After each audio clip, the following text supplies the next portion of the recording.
Hey guys, so I'm in the Trailblazer right now.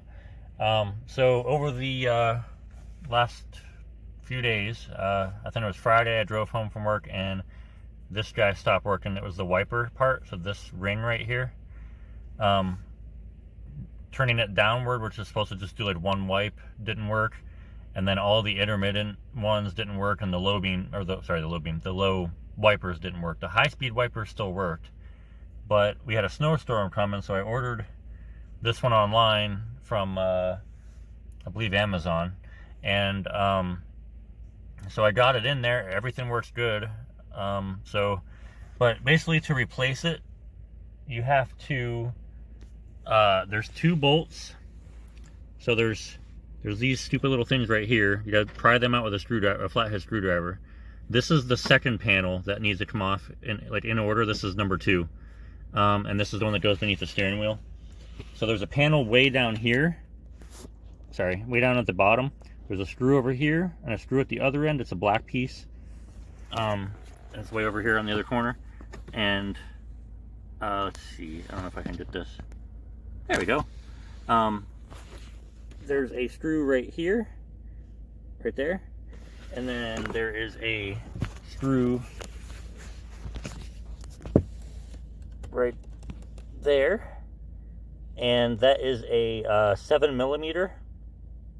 So you'll have let's see, I think 6 or 8 7mm. This is a 7mm.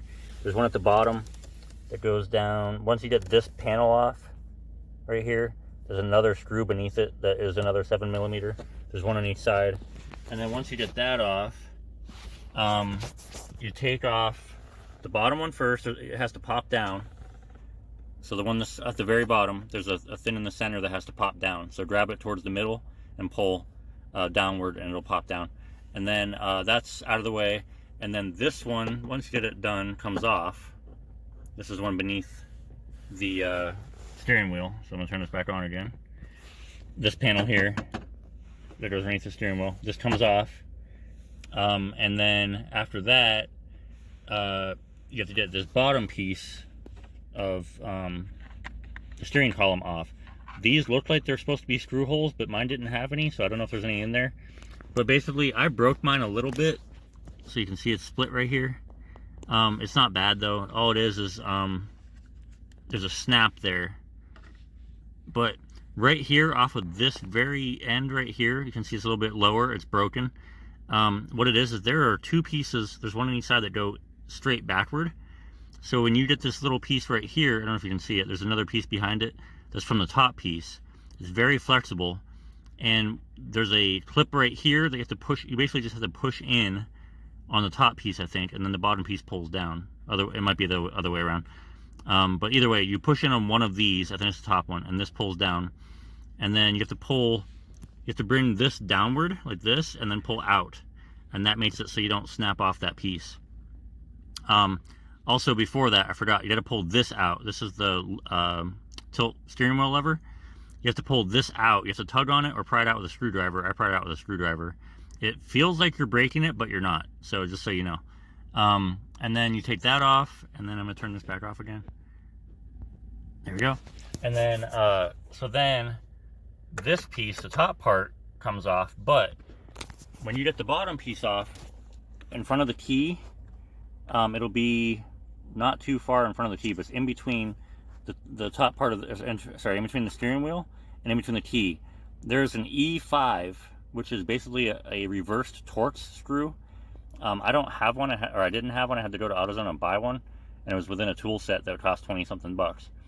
And I'll probably never use it again. But one cool thing about the E5 Torx screw or torque socket is that it fits the 7mm bolts that come in from the bottom pieces.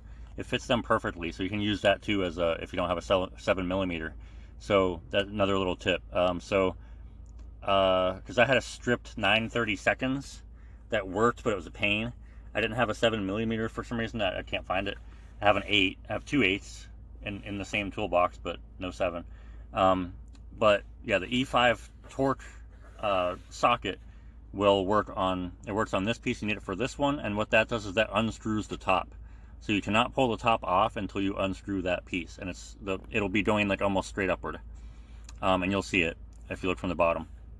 So once you get that off, there's going to be 2 screws. One of them is down. It's a pain in the butt. It's basically like right beneath the stick right here. It's going to be going straight towards the dash. It is a pain. You have to use a 1/4 inch wrench, a normal wrench, unless you have a really, really small socket wrench that you can use. But you need the adapter to have the, it's a T25, I think it was. Like the Allen wrench head, but it's a T25, it's the star pattern. And I had to use my fingernail to hold the bit in while I turned the bit with a wrench. It was a pain. I finally got it though. Then there's another one up top, basically right beneath here. You'll see it. And then once you get that, this comes off. And mind you, this stuff is already gone. This comes straight like upward, and you'll have 3 or 4 plugs. I think there's actually 4. There's 3 actually on this stick, and then there's another one that comes when you get the new one. You'll see that there's a wire that's attached to it that has a tiny plug on it, and that tiny plug, you'll see it's like in the bunch of wires that come off the top pieces of this, like the other 3 plugs that are on this. It's within that bunch, but it's farther down on the wires. It's like they have like a it's not quite a zip tie, but it's something else that looks like a zip tie. I could be wrong, it could be a zip tie. But it's like right where that zip tie is. And the other ones come out farther and come up to this piece here. So the wire that comes with this thing, the stick, goes down in the dash a little bit. It's somewhat reachable. You can move it, you can get to it. It's just a little bit of a pain, but not bad. And then the other 3 plugs that are on this are easy to put in. They're easy to take off if you have a smaller flathead screwdriver. I had a bigger flathead screwdriver, so I had to pry a little bit. And then that's it. Before you put it all back together, the only thing I don't know, like you can try it out. Mine worked a little bit. I didn't turn the key to on. You have to turn the key to on for everything to work, like the headlights and turn signals and all that crap. The flash to pass then worked, like the high beams that you pull towards you. And then, but what I would suggest, I'm not sure, there is a button that gets depressed when you put this bottom piece back on. So I think you have to put the top back on and then the bottom back on, and then it might let you start it. I don't know if that's a security precaution, like to keep people from hot wiring. I'm not sure. There is a button that gets depressed in there. So you might have to put this piece and the bottom piece of the column back on before your car will start, or before any of that stuff will work. I'm not sure. I forgot to test it when I did that. So then you put it all back together the opposite way. And like I said, this bottom piece right here has sticks that go straight backwards, and you have to pop it down at an angle. So it's like this right now. You have to pop it down at an angle like that, and then pull outward, and that'll keep those sticks from breaking off. I broke mine off. I actually pulled it from the back because I couldn't get the front to clear the steering wheel. So I pulled it from the back down, and it snapped those off. It still fits fine. It's just there's a little bit of a gap. So then you put this guy, once those are back on, you put this guy back in, the tilt steering wheel part. And then, but like I said, you're gonna want to try the stick. I tried everything but the cruise control, and everything worked. So luckily I did try the cruise control today on the way home from work, and it's fine. So, and then other than that, put it all back together. You might have to use the tilt steering wheel. Once you pull this out, you can still use the tilt steering. It still works. There's still a thing there that you can put your finger behind and pull forward on it. If you even reach in there and stick your finger in as far as it'll go, you'll feel the edge of the piece that still moves. And when you pull this lever out, you'll see it still, but it'll still move with it. You can do it without this lever.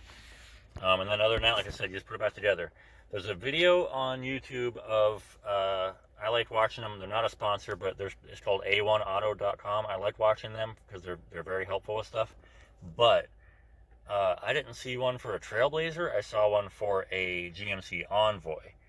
And just so you know, if you watch that video, they take off like this part, which I did, and realized I didn't have to in a Trailblazer. In an Envoy, you kind of have to, apparently. But in this one, you don't. So I had extra screws out. I had this whole thing popped off, which goes all the way around the radio and everything. I had it all popped off, and I had the four-wheel drive unplugged. I didn't unplug this one, and then I realized I didn't need to take it off, because I actually was like, well, I'll try a different video that's actually for the Trailblazer. And the guy kind of did the same thing as this, but he didn't explain it as well. So I figured I'd make a little bit of a better one, even though I already did it.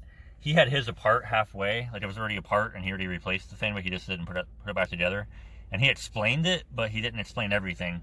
And then the A1 Auto one also didn't have these little things, these little covers.